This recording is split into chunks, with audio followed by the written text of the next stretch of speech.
Good Sunday morning, everybody. I am your host, Felipe, and you're listening to the season 3 premiere of the Total Bases podcast. With me, as always, is Mr. Austin Spiro, all the way from California. Austin, how you doing this morning? I'm all right, man. I'm a little sore. My trainer's been kicking my butt, so I can't really extend my arms all the way out because my biceps hurt. But other than that, doing all right. How about you? Oh, man, my biceps hurt. Oh, man. You're still going to stunt double school? Is that what it is? Yep. How's that going? I'll be doing that in July. Oh, nice. All right. Well, you'll have to give us some updates in between me pummeling you in fantasy baseball this year. Jonathan, okay. All right, we have a guest. Jonathan is here as well. Jonathan, why don't you tell the people who you are and what you do and why are you here today? Go ahead. Thanks for having me, guys. I'm Jonathan. I'm a Baseball Life member. I'm a teacher like Austin, and one of my hobbies is baseball statistics. I made my own set. We'll plug that later at baseballharmony.com. But Austin and I kind of connected through that data and kind of built a bit of a friendship around baseball data, and he invited me on the pod. So I'm very happy to be here. Thanks, guys. Yeah, well, you might as well just plug it in. The Baseball Harmony stuff. Why don't you give a quick overview as to what that is and where they can find it? Sure. So baseballharmony.com is the website. It's being modified as we speak, but it's usable right now. Eventually, it's going to turn into a database site where you can search your favorite player, and it'll give you the suite of his data. But what Baseball Harmony is I used harmonic average, one of the 3 Pythagorean averages, to create a small ball number, a middle ball number, and a big ball number to sort of look at the styles of play. I then took the harmony of those and created an all ball number. I eventually took my all ball number and took the harmony of WAR and wins above replacement and OPS plus and created this all warps number. That's sort of an all-time ranking style number. So we've been having fun with that number, and it's been showing us some things, uncovering some gems and some people that you can really make a case for the Hall of Fame with this data. So it's been fun. Thanks for letting me plug that. No problem, man. That's why you're here. You're going to help us out. We're going to help you out. I mean, this is what it's about. It's about networking. We preach it. And you mentioned it, Baseball Life, the Facebook group. Where are we now, Austin? About 8,000 people strong now. Yeah, I think it's about 8,500, I think. Oh, wow. 8,500 maybe at this point. I'm an admin there, and I lost track already a long time ago. I mean, we were just happy to get 1,000, but now we've kind of gone way overboard on that number. And we're very picky. We don't just accept anybody. We go through a vetting process. So,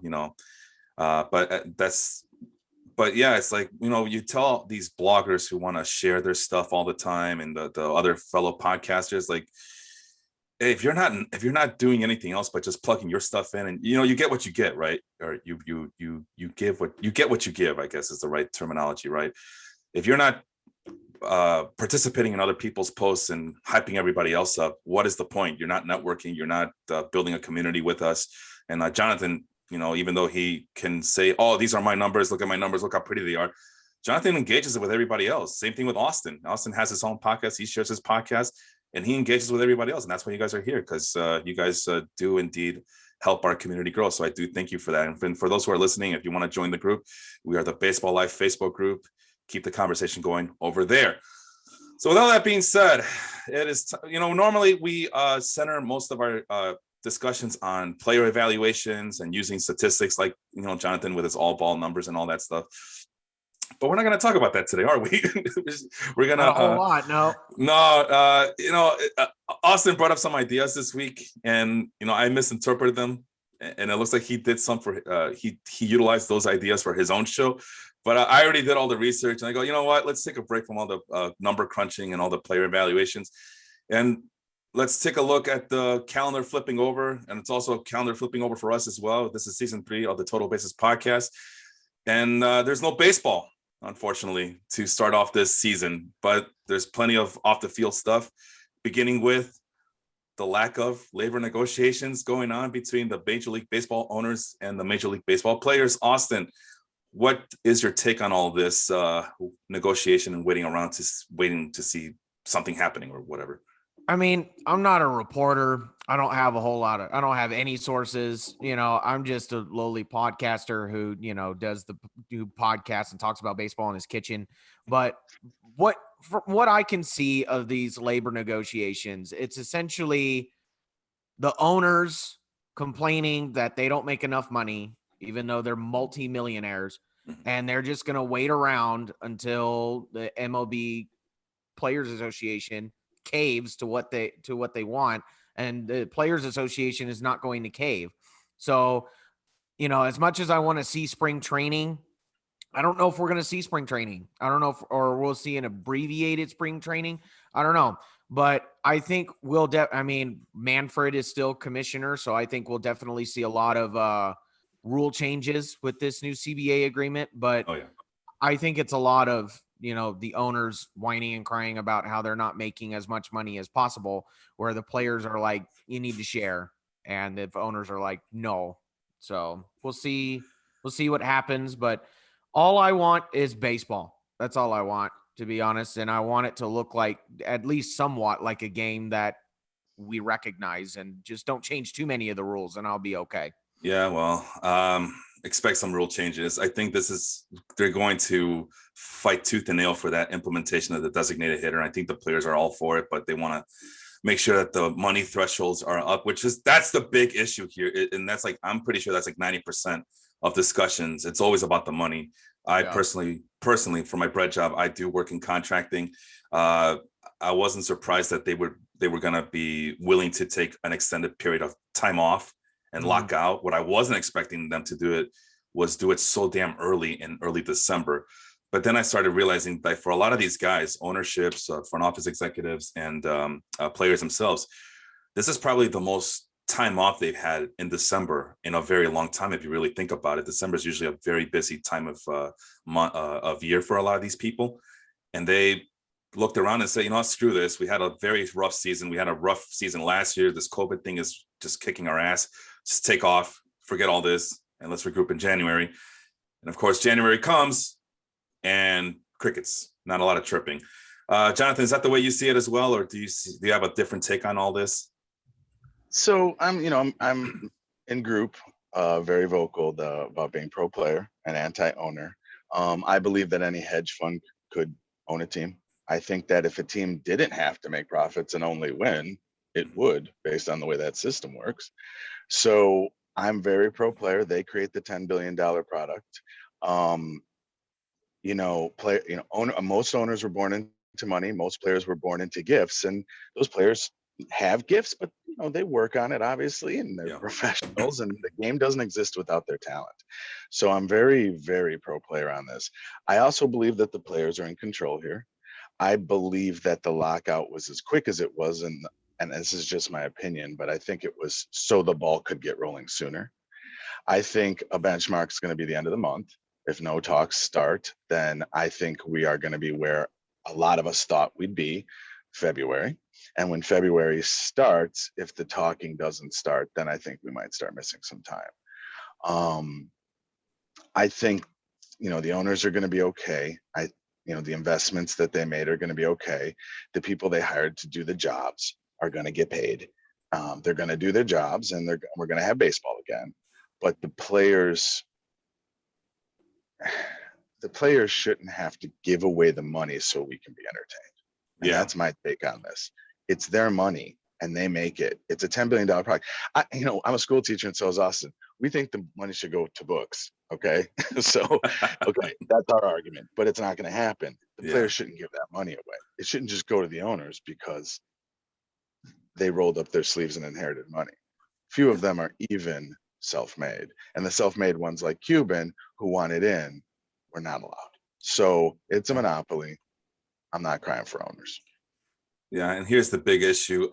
Coming into the season, the CBT, which I forget what it stands for, collective bargaining threshold, I think it was, or I think that's right. Yeah, well, whatever that is. It was gonna go up to $214 million per team. That's the payroll that they were allowed to spend before they go into some sort of luxury tax threshold. So MLB's proposal for these negotiations are saying, oh well, we'll go ahead and up it to 220 million, and this is all according to MLB trade rumors. Dan Butler saying competitive balance tax. See, you guys are the best. That's why we have listeners live. Yeah, you guys can listen to us live at the Baseball Live Facebook group. And speaking of Dan Butler will be on our very special MLK Day edition of this podcast, as we are going to do our Hall of Fame baseball show. So looking forward to that. Thank you, Dan, for tuning in and for helping us there. Competitive balance threshold. I did say that right, Austin? Tax. Oops. Yeah, I shouldn't be hosting anymore. Well, anyway, more coffee. Yeah, that's for sure. Less baby yelling at me in the morning, in the wee hours of the morning, and more coffee when I wake up. And I just saw something that the players have reportedly set their opening bid for this CBT at $245 million. So way off the what the owners wanted. So there has to be some in between. You would think that 35 million would be a happy medium, but like I said, just from my personal experience working in contracts, every 10th of a percentage will count. Both sides will fight tooth and nail for that little inch of money. I mean, it's a big difference. I mean, it's like a drop in a bucket. We would think it's a drop in a bucket, how as to compare how rich these guys are. But yeah, they're gonna, just like I said, from personal experience and just seeing what the negotiations have been so far, they're gonna fight tooth and nail for every little penny here and every little percentage and everything counts. So the one thing I am hopeful for, and we'll start with Jonathan and see if he agrees with this or not, is what I've been reading a lot, is that it's in the interest of not just the players, but also the owners to get these spring training games in right away, because owners, you just mentioned it, greedy as they are, they know that spring training games are a dynamic boom in March.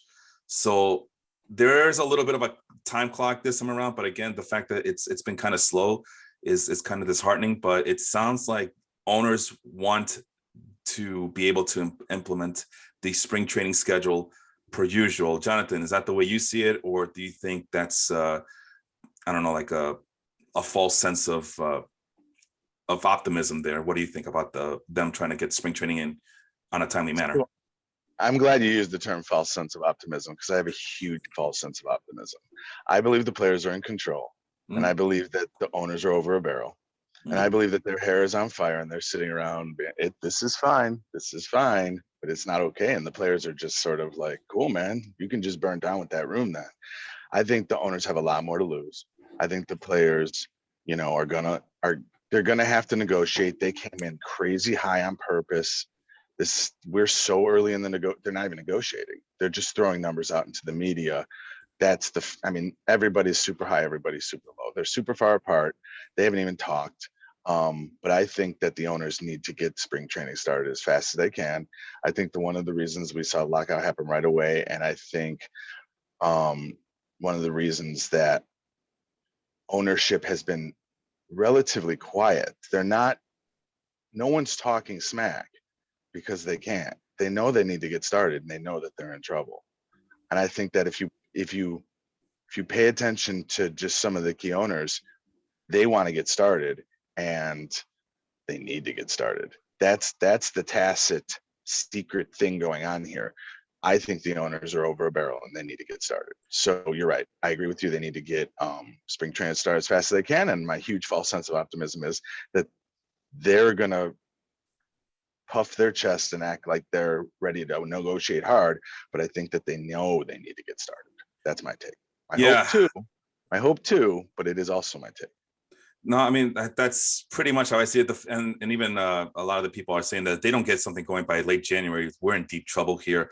The other thing, owners want their money for spring training games, but here's the other caveat. Austin, you as a former player, you guys are, creatures of habit. These players want their timely routines set up on time as well. So who do you think is going to crack first? Jonathan is saying that the players have control. I don't see it that way. I think the owners have a slight edge. They can wait around a little bit. Players don't get paid right, just for sitting around doing nothing. They only get paid once the games start.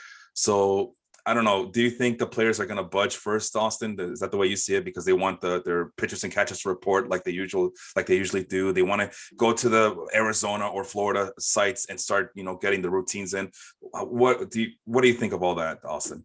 I could see it both ways because as Jonathan was talking, I was thinking, well, yeah, I mean that this is also a disadvantage with the owners because players are creatures of habit. And, as many players that don't do well at spring training is necessary to get the rhythm that they need in order to have a good season. And if your star players don't have a good season, then you don't have revenue for that year because nobody's coming to the games. I mean, look at the Angels. If it wasn't for Shohei Ohtani, they would have very low attendance because Mike Trout, Anthony Rendon weren't there most of the year. Right. Mm-hmm. So, that you can look at that in the perspective of the owners, but you can also look at that in the perspective of the players. You already had the 2020 season where they had 60, where they only had 60 games, and you saw 2021. You saw the effects of 2020 and 2021, mm-hmm. where you had a number of players who don't normally get injured getting injured, or you have players you don't normally see perform well, and you don't, and people that normally perform well don't because of the 2020 season. So the players are all just as much as the owners are looking for a regular season. Yeah. So I don't see it as the owners have the advantage. I don't see it as the players have the advantage. I see it as a standoff. I see it as they're staring at each other, yeah, and they're waiting to see who's going to blink first. Yeah. Right. And I think that's what it is. And I think that's why they haven't met yet, because it's literally a game of chicken, and all they're doing is they're going, well, you call a meeting first. No. You call a meeting first. You know what I mean? They're just standing there and waiting for somebody else to crack, because the first one who cracks is at a disadvantage. Yeah. And the last solution that you might see, and I'm talking maybe less than 1%, but it's a possibility, is when both sides can't negotiate on something, they'll talk about when they can't come to a happy medium, they'll talk about, hey, let's just extend it for another year or so. Everything, we'll just do a new amendment to extend for another year, and we'll keep continuing to negotiate. But we know once the season starts, nobody really negotiates, and we're going to be doing this all over in 2022, 2023 off season. So I think that's less than 1%. Jonathan, I saw you very animated when I mentioned that. Do you see them at the last minute just say, screw this, let's just get the season underway and let's just extend for one more year, but that's it. We really got to get the ball rolling for next year. Do you see them extending for next year, this current CBA? Absolutely. That's how really? I think this is going to go down, because they're playing chicken. And I personally believe, and I've even put this in our baseball life group, I personally believe that the players are driving a train playing chicken, and the owners are driving a truck. So owners know they're going to have to get off this track real quick. And the players are just, the players, I understand they don't get paid and things like that. And I understand money is money. The money is there and the market is there. The owners have billions to lose. The players have millions to lose. I think the argument flips on its head, and the players are in control. So I think that it gets extended. I think that's exactly what I think happens. Do you think they're going to just keep? That's how we have spring training. Do you think they're going to? You obviously I'm just want to double check with you. You see them when it's all said and done, and they can't get anything going. You think they're going to go ahead and just extend whatever the current agreement is right now for another year and keep negotiations going while the season is underway? I would have to sit down with exactly what the current agreement is. I'm sure that there would be amendments. I don't think like the ghost runner is going to be a big problem. You know what I mean? Mm-hmm. 7-inning doubleheaders is a problem. Those were experimental things. I don't think those would necessarily get extended. We might go to an empirical little shell of let's get a season going.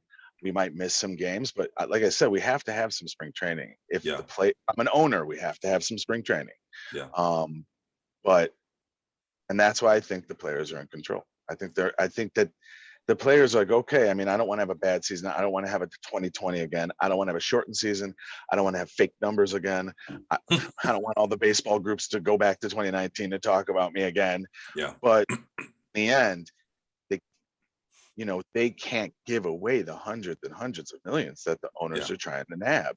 Yeah. So they're gonna lock arms in solidarity and stand strong, and they're driving a freight train. That's All my right. opinion. And I think this gets extended. I think that's a great way to get baseball happening. Oh, And wow. Go ahead. Melvin Lopez of the of Baseball Cosmos page and a Baseball Life member, he's very pro player. Yeah. He has some choice words for the owners in the comments. Yep.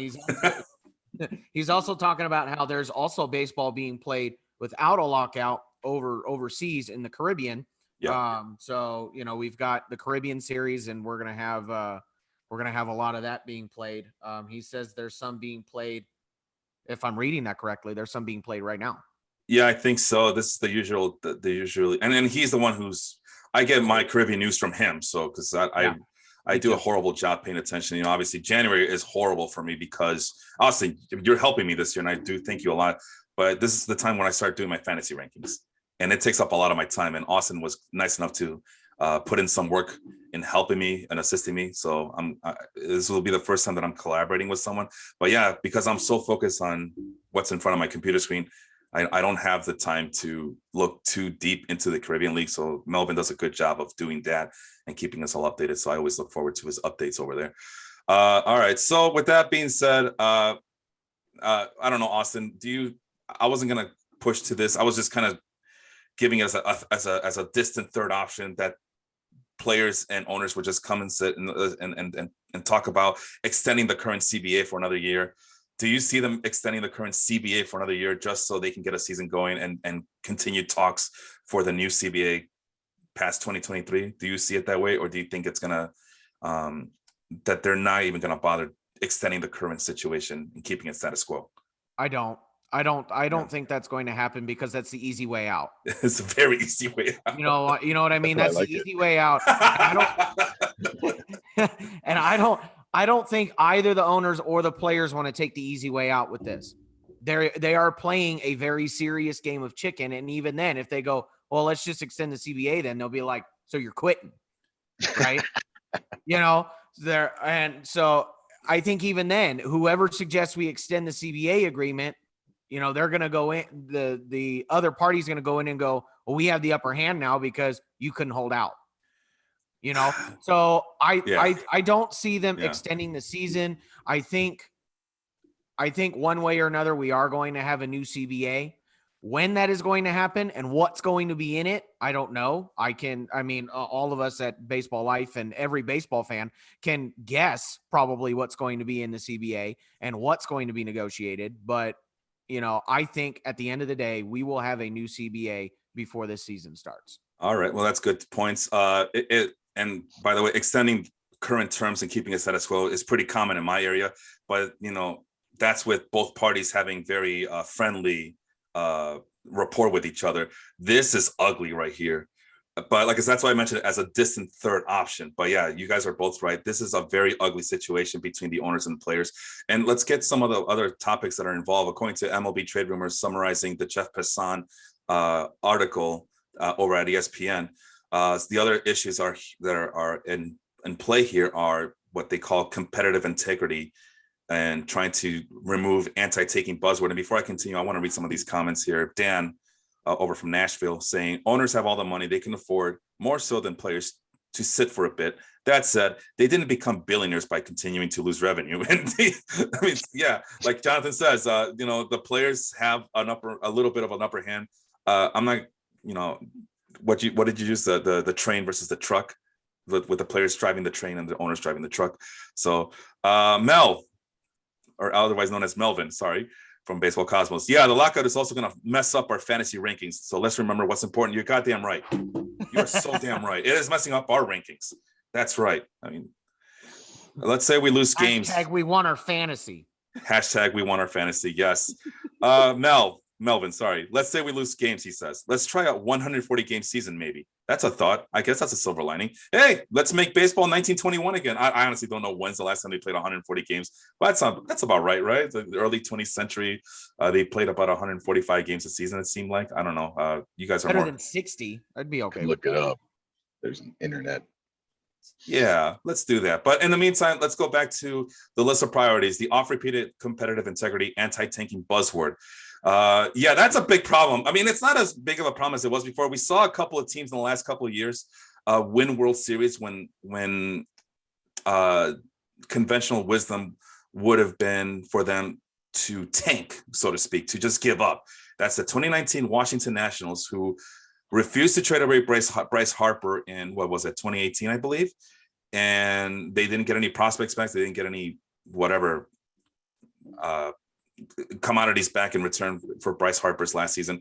And they refused to give up in 2019. And lo and behold, they win a World Series. The Atlanta Braves, patchwork roster up and down. The only good thing about that team that was solidified was their bullpen. Otherwise, that team needed so many Band-Aids just to get to the World Series and win a World Series. They didn't give up. They didn't tank. So hopefully that teams are finding out that, hey, we don't have to just give up just because that's supposed to be the smart thing to do. But the players, it seems like they want more of a, what do you call it? Something more written that, hey, we want teams to try not just in season, but also off season. And of course, that would bring in more money.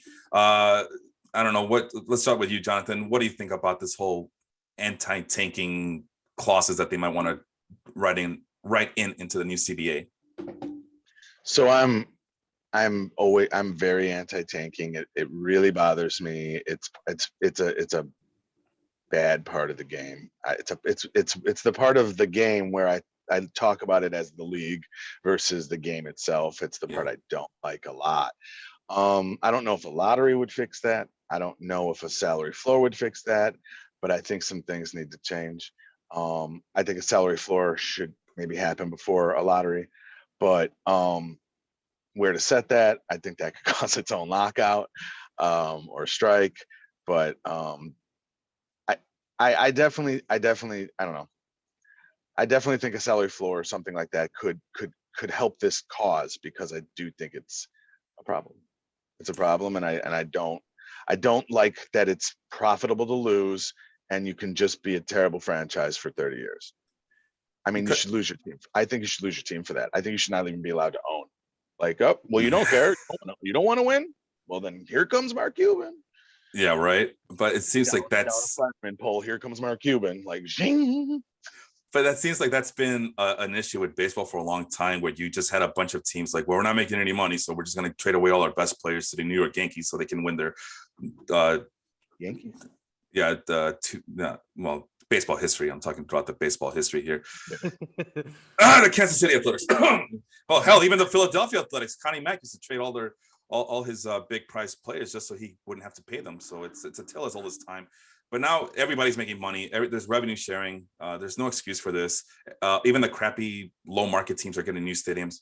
Well, except for the Tampa Bay Rays and the Oakland Athletics. But I keep being told that they're getting closer. But at any rate, I mean, something has to change. And I think, Dan on the comments mentioned salary floor. And that's all what we've been wanting for a long time. Salary floor. So maybe by forcing teams, by forcing teams to have to spend money, maybe that'll get everybody going to go towards all 30 teams trying to shoot for that championship, as opposed to what the current situation. What do you think, Austin? You've been looking at all the rosters for the fantasy rankings. Do you see, I mean, how many teams do you see are legit World Series contenders coming into 2022 as is right now? You know, what's funny is I was looking at these rosters, and I would sit there and look at it and I go, man, this team's got some holes. Oh man, this team is really far away. And then I look at and I think maybe there's a couple of World Series contenders, but it's definitely not balanced for sure. And I think a salary floor would be nice. I know some people have also talked about a salary ceiling, kind of a hard cap. Yeah. And I think that would be interesting as well, because you've got big market teams like the Yankees who can afford anybody they want and outbid anybody they want if the player is looking for money. And then you got teams, like the Rays or the A's who refuse to spend and won't spend that much money, or they're just not as big of a market team as the Yankees. And they're like, well, we'd like to be able to compete as well, but we can't afford the people that want to compete. So a salary cap might also be an interesting be an interesting sort of fix for this, but I don't know how owners are going to be on. I don't know how much owners are going to be on board with that, or players. So, I would at least like to see a salary floor. I think a salary floor would be really nice. Pay these guys what they, what they deserve.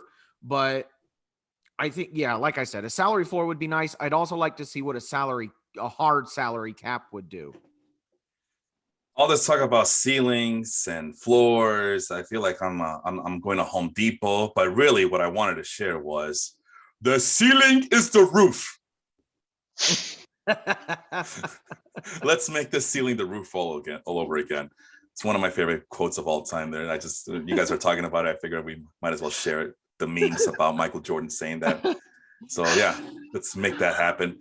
Other issues that are happening here. I think CBS, I sent over a link to CBS saying that one of the big issues is that the young players are not getting paid what they deserve. The game is going much younger. Like I tell Austin all the time, whenever he tells me that, oh man, this guy is 28 years old. Hey, Austin, hold on. That doesn't mean anything, because right now, 28 is a new 31.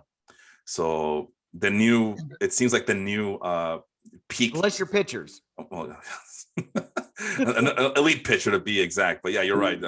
That's a different story for a different time. But, if you're 25, that's basically you're 27, 28 now. I mean, look at Chris Bryant. We were supposed to get a player right in the middle of his peak, and it looked like he just kind of declined in a hurry from my standpoint. And how old is he now? 28, 29? He looks like he's about 29. He looks like he's about 32 now, but that's because the league is going younger because it's cheaper. Vladimir Guerrero was an MVP candidate. He only made $605,000 last year, which, that's a pretty good chunk of change. But for a premier player like that to have that kind of low salary, it's very bad optics. Jonathan, you're shaking your head. Do you agree with me, or am I just playing a violin for these poor players? What do you think about these young players not getting their deserved money for carrying the league and their teams? So I completely agree. I think it's nuts that they have to eat ramen for 6 years and then get $100 million.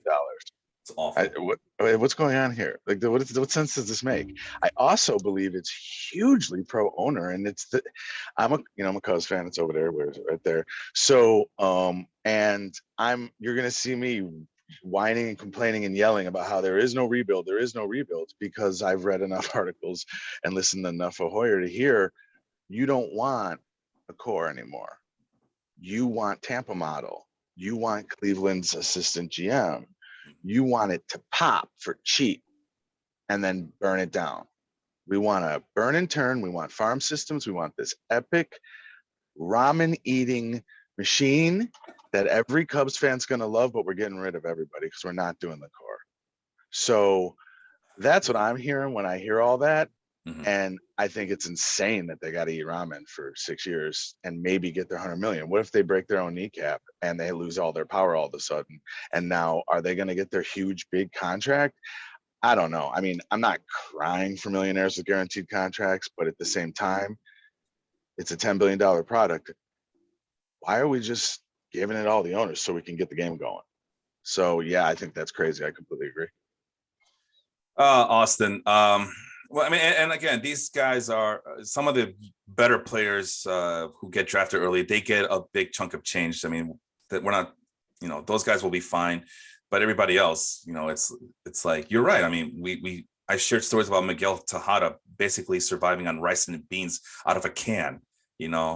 His situation didn't improve that much when he was in the minors compared to how he was in the Dominican Republic, and they take advantage of that of the Latino exchange from the Caribbean to the United States, where they could just pay these Latino players cheap money. They take advantage of hundreds and thousands of minor league players who are not the bonus babies, that did not get drafted highly. They just take advantage of them as well, and they have should we even call it farm system? So I just watched the movie about slavery last night with my wife called Antebellum. So now I don't know if I want to call it farm system anymore. Maybe it's a plantation system that they've been able to regenerate. I don't know for calling it a plantation. I'm with Melvin.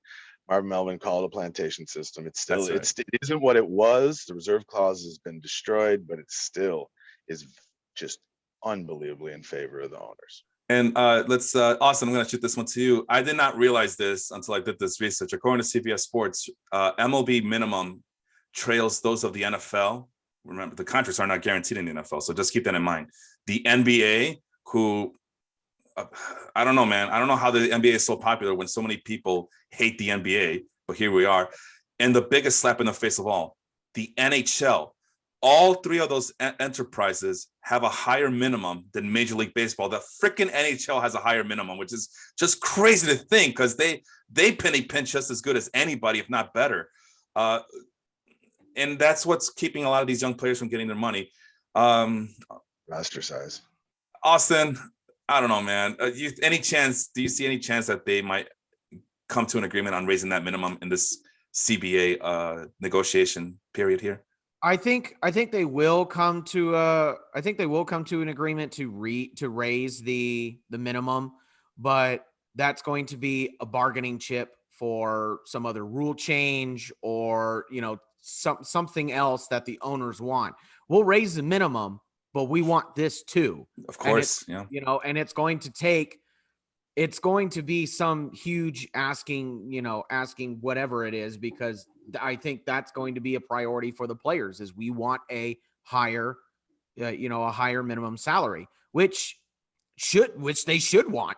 I wholeheartedly agree. They should want. I mean, I could go into a whole rant as to, how the NBA and the NFL, they market their players better and stuff like, and they treat their players a little better because whatever. I was talking, I was thinking, just as Jonathan said, you also have roster size, but then again, you look at the NFL has like 52 players on their roster. So 53. Yeah. Well, I was close. Close enough. Yeah. Close enough. But yeah, I think it's ridiculous that we have, people that are past their prime, like Chris Davis and people like that, who are making tens of millions of dollars, and you have prime MVP candidates like Vladimir Guerrero Jr. and who are making $600,000 a year. By the way, the minimum, and I forgot to mention this. Sorry to interrupt you, but I just want to point this out right now. The minimum in Major League Baseball at this moment in time is, according to the CBS Sports article I'm reading here, $570,500 is the minimum. Vladimir Guerrero last year made $605,400, which is about $30-ish thousand more than minimum. I mean, that's one of your more important players. One of the more exciting players, a young player, a player that everybody wants to come and see, including the future generation kids. It's mind-boggling. It's mind-boggling that one of the more important young players of this current era of baseball is barely making over minimum. So I just wanted to point that out. Austin, go ahead. Finish your thought there. Here's another thing that I was thinking was, this might also be in the interest of the owners as well. If you start trying to pay these younger players as opposed to these older players, because now you're looking at getting these young, exciting players and paying them and enticing them to come a little more, because we're going to pay you money. Right. So imagine if some of these other players had a chance to get at Juan Soto earlier, or get a chance to get at Vladimir Guerrero Jr. earlier, if they weren't tied up in these 6-year league minimum contracts. You know what I mean? Right now, everybody else is like, I don't have a chance to get at Vladimir Guerrero Jr. Nobody's going to, the Jays aren't going to trade him, and he's not going to be a free agent until he's past his prime. So now I'm going to pay him for what he's done and not what he can do for us. So who knows what he's going to do when he gets older. Right. So yeah, I think Albert Pujols is a good example. Albert Pujols is the example. And you're an Angels fan, so I'm pretty sure that's in mind. I just wanted to point that out as well. No, I mean, I wholeheartedly agree with that. And you know what? I will admit, as an Angels fan, I was stoked when we got Pujols. I was like, yes, we got a legend. We're going to hit. And then he bombed. Why? Yeah. Because he was older. So that, we got to the point where he was declining, and then he turned into, well, we'll get to see him hit his 600th homer as an Angel. Well, we'll get to see him hit this as an Angel. But, you know, when you look at his overall stats, he's hitting 210 and, you know, is hitting a handful of homers for us. But, you know, then he's sitting on the bench every other game because he can't run.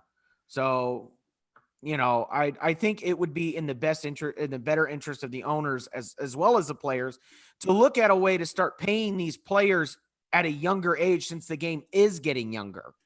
And that's the thing. Do you want to pay for potential, or do you want to pay for past accomplishments? And owners are clearly tired of paying for past accomplishments.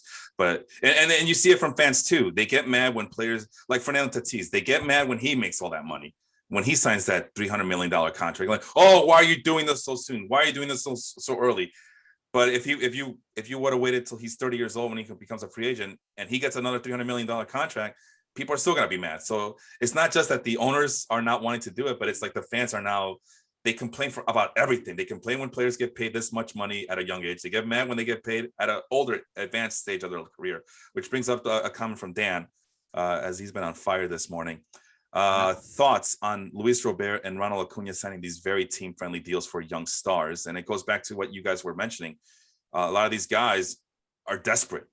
Jonathan, I mean, is that part of this, the whole spiel you had earlier about these guys having to eat ramen, and here comes a team here, hey, you want a $110 million contract, sign on the dotted line, huh? What do you think about all that, John? So I think that's part of the problem. I think that the owners are in the pulpit or in the control seat, and they can dangle these contracts out that are saying, hey, look at this guy, he hurt his knee. Hey, look at this guy, he, you know, tore up his Achilles. I mean, there's $100 million. You know, sure, you could make 30 more million by holding out. And we're over here saying 30 million is nothing to sneeze at. That's real money. And we're mad they signed these contracts that look too team friendly when they come in too early. But that's a symptom of the system. The owners are in absolute control. They can just play one side of the fence or play the other side of the fence. They just hop the fence, whichever side is better for them to manipulate their player. Look at them, put them down and bring them up, and put them down and just control their rookie season. When does it finally happen? You know what I mean? There's just, I look at, they look like, they're like racehorses almost. Yeah, I look at it. I mean, analogy. Yeah, it bothers me when I look at that. They're people, and they're trying to start families, and they want to get their share. They made that money. They earned that money. You know what I mean? And we paid that money. We want to see them. We don't care about owners. We want to own the team. Let us choose the owner. Bring Mark Cuban in. It goes back to Mark Cuban every time. No, and Cuban baseball players as well. Luis Robert, Eloy Jimenez. Basically, if you're the White Sox, you have a Cuban player. Let's finish up. I just wanted to point some other things from the CBS article here that was done by, who's it? Dane Perry, I believe. Dane Perry. Yeah, Dane Perry. And I mentioned the journalist here because that's going to be our next topic. Let's talk about some journalism, but really quick. Some of the things that he wrote down in his article is that Max Scherzer is fully committed to fighting for the rights of younger and less tenured players, which before these the old guard, you know, they got their money. They only cared about getting theirs. They didn't give a damn about the younger players. And if anything, they probably saw the younger players as a threat for their spots and their positions. So if Max Scherzer is all in, then yeah, the players definitely seem to have a very united front at this point. And then I think it's about being competitive, right? Yeah. They're not looking at it now as, oh, well, I'm not going to get my money. Some of these players are looking at it as, well, now we're going to get some of these younger guys are going to make us more competitive and be able to challenge for the World Series.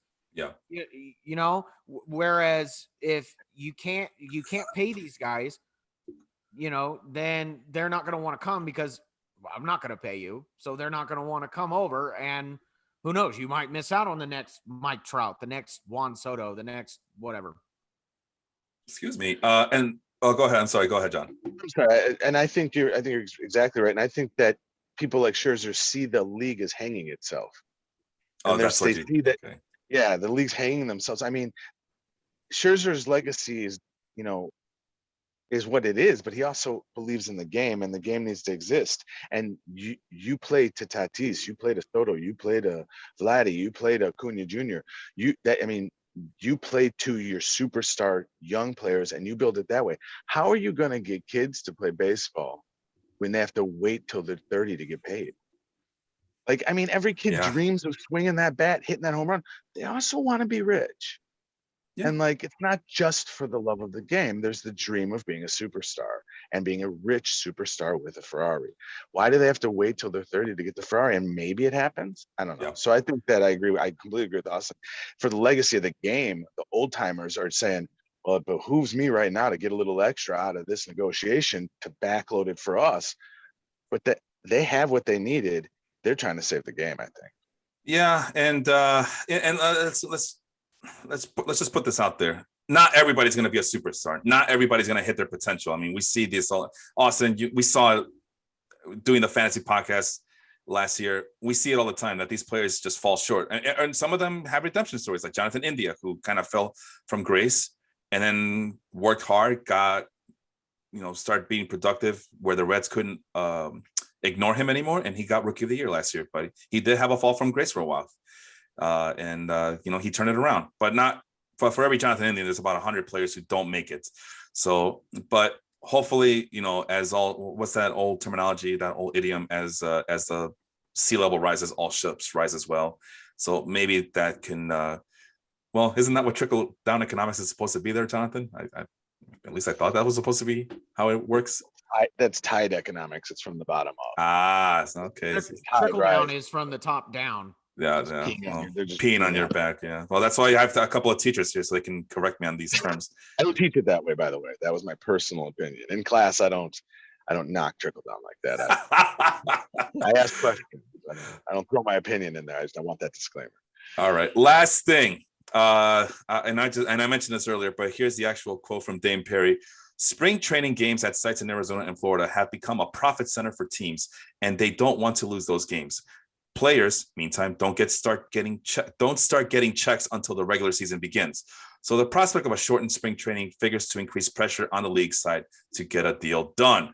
All right, and then lastly, Dan is pointing out that Bobby Bonilla made more money than Vladimir Guerrero Jr. in 2021. So isn't that through 20? What is that through? It's like 32 or something. Well, just a reminder that every team does this. Well, not every team. Some teams, like the Nationals, they do this where they defer payments. So be ready to. I'm sorry, what? Mookie Betts' contract is, yeah. When Mookie Betts' contract is done with the Dodgers, Bobby Bonilla will still be making money. That's right. That's right. I mean, sometimes these deferred deals aren't too bad. I mean, and that's a different topic for a different situation. So that's all we got for you in terms of the labor negotiations. Not something I honestly don't like talking about this crap because it's like just get something done already because nothing's happening. But literally, there's nothing happening, and we had a show up where we were gonna bust out some baseball savant numbers, but I figured, you know what? Austin brought up this other idea about journalism in baseball. Unfortunately, I misread, and he said that he was going to do it on his own podcast. But by then I had done all this research, and now I have thoughts on this. But let's start with you, Austin. What made you want to talk about journalism in baseball on your Round Trippers podcast? You know what? So I remember a few years ago on the MLB Network, you had Ken Rosenthal. You had, some of these other baseball journalists. They had a segment where they sat there and they talked about the state of baseball journalism and how it works behind doors and what their process is and how they operate. And I thought it was really, really interesting, right? I thought it was really cool because you don't get to see that as a regular fan. I mean, I'm a podcaster. I would say this is baseball journalism as much as anything else, but I know that I'm no Ken Rosenthal. Yeah. Right. I'm no Tom Ferducci. I'm no Jeff Passan or anything like that. Those guys have a really interesting job. So it was really interesting to listen to the perspective or to listen about baseball perspective from their perspective. Right. And so then I heard the news of Ken Rosenthal and his departure from the MLB Network. And I'm like, we got to talk about this because this is baseball's premier journalist. Yeah. And he's not getting his contract renewed. He should be getting more deals.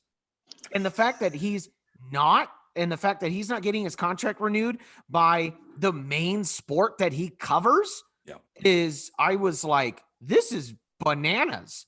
So I wanted to bring some people that have experience in the industry and just talk about the journalistic process and baseball journalism in itself, because I thought this was a really, really interesting topic to talk about how certain things in the business affect the journalistic process and how the journalistic process works, and just what the general reaction was from Ken Rosenthal not being asked to come back to the MLB Network.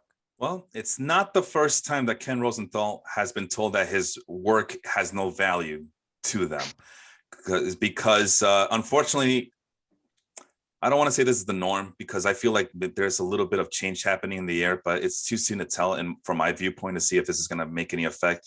I was going to say this to the very end, but the Athletic was bought out by the New York Times. So maybe that's a step in the right direction for more high-end journalism to make its way back. But this is not the first time that Ken Rosenthal's contract was not renewed. Back in 2017, I believe, if I have my dates right, he was fired. Or not, was he fired or was he just released? Whatever the case is, FoxSports.com, not Fox Sports Television, but FoxSports.com decided, you know what, Ken, we appreciate you being an insider. We appreciate you having the journalistic chops. We appreciate you being a great writer, but we are not looking for that anymore. It's all about video. They literally took away the writers from FoxSports.com and just focused on video only. And that's part of the problem, is that, nobody cares, because number one, Ken Rosenthal already writes for the Athletic, so he's going to get his writing stuff in no matter what. And you got to pay go through a paywall to get to it anyway. So, if you want to go see Ken Rosenthal's writing, go purchase the Athletic subscription, because apparently they can use more subscribers. And number two, Fox Sports saying that they don't care about writing is basically what happened to Scott Miller, also another baseball insider, another baseball columnist who used to work at CBSSports.com for a very long time, from 1999 all the way to November 2013. 2013 is a very special year for me, because that's when I started trying to become a sports writer over at xnsports.com and really pushing myself to become a regular sports writer. It didn't happen, but what is this? Almost 10 years later, now I have my own podcast thanks to the Baseball Life Facebook group. But regardless, when I saw Scott Miller basically not be valued from a company like CBS Sports, that was pretty disheartening, because what does that make me? Like, what chances do I have of moving up that ladder? You know what I mean?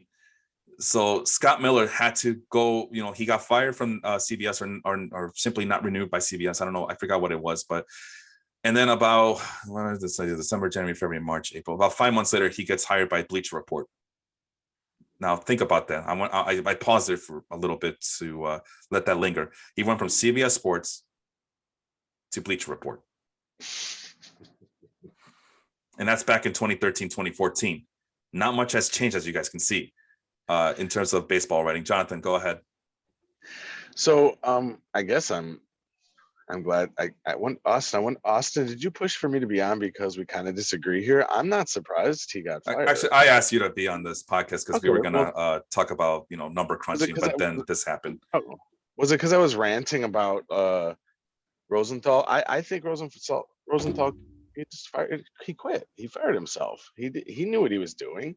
He knew that you can't criticize the figurehead of that organization right before you're about to get renewed at your other job and get your job back. He knew that. I mean, he just knew what it was. So I think he quit.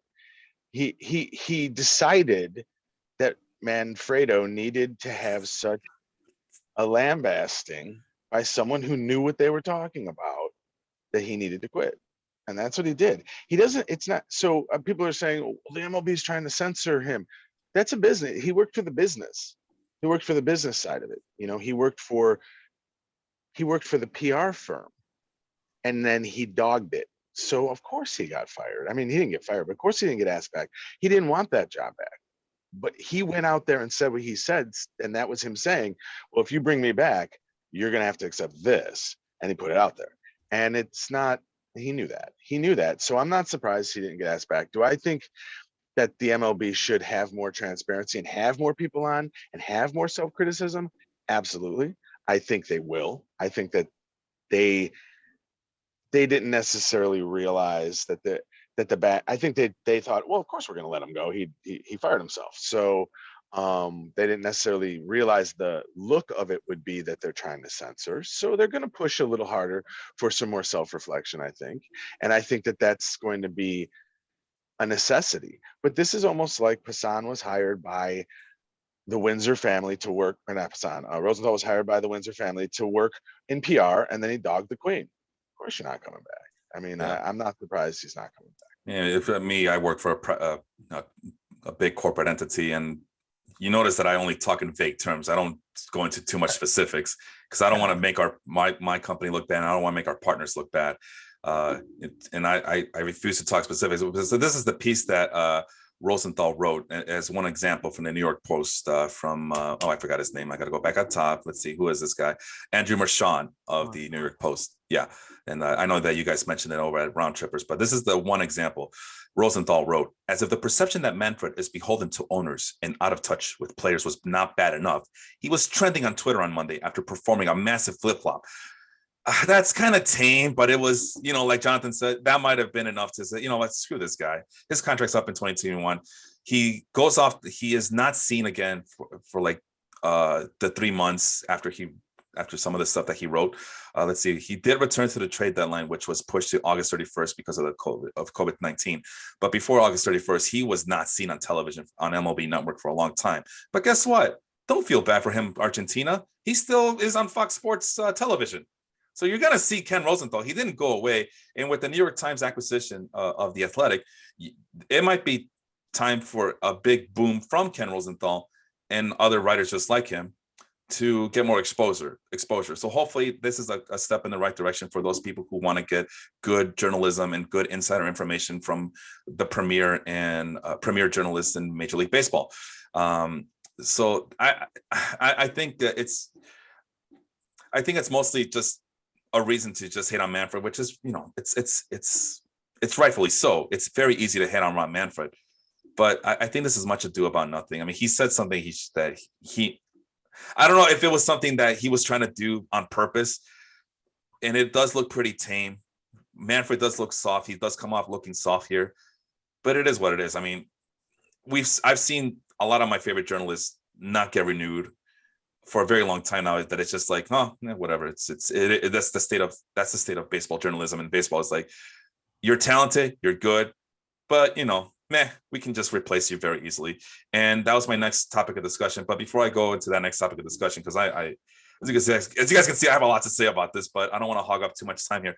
Austin, any final words on what we said about MLB? Because it's a different. I listened to your podcast, and I can already tell this is a much different conversation than what you had on your own podcast. But any last words as to what we said about this whole ordeal with Rosenthal and MLB Network? It is very different, because on the Round Trippers podcast, we were talking about basically the relationship between Rosenthal and Manfred, right? And, I talked a lot about, was Manfred behind Rosenthal being let go by the MLB Network? Because you're having baseball's premier journalist not coming back to the network that's all about baseball. It's got to come from the commissioner, right?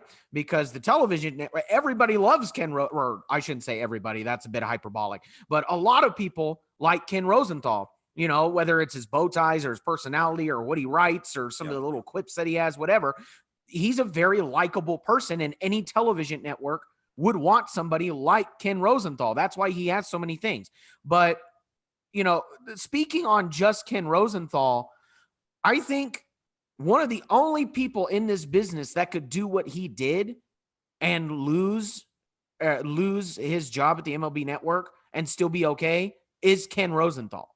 It's not like he left, it's not like he didn't get his contract renewed and you didn't see him ever again. It's not like Scott Miller, where you didn't hear from him for 5 months until he got picked up by Bleacher Report. He's still got Fox Sports. He's still got The Athletic, which was just purchased by the New York Times. So he's still getting seen on a national level, pretty regularly. So I think this was his moment to go, you know what? I'm over saying stuff that I don't believe in. I'm over, we need this.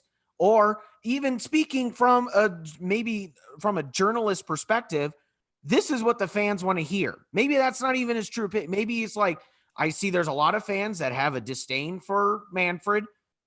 I'm going to write something that criticizes Manfred for readers. So he's pandering a little bit. Well, Maybe you pander, you this is your result. I mean, sometimes pandering isn't a good thing. Sometimes it's good and to. I mean, he's got national television deals with Fox Sports, and he's writing for The Athletic, which is one of the premier top baseball sports writing companies right now in this nation. Yeah. So he didn't lose much. Yeah. Right. So nah, he'll be fine. I think he'll be fine. And then, but as long as he's with Fox Sports, I doubt that they'll allow him to go to any other network to work with.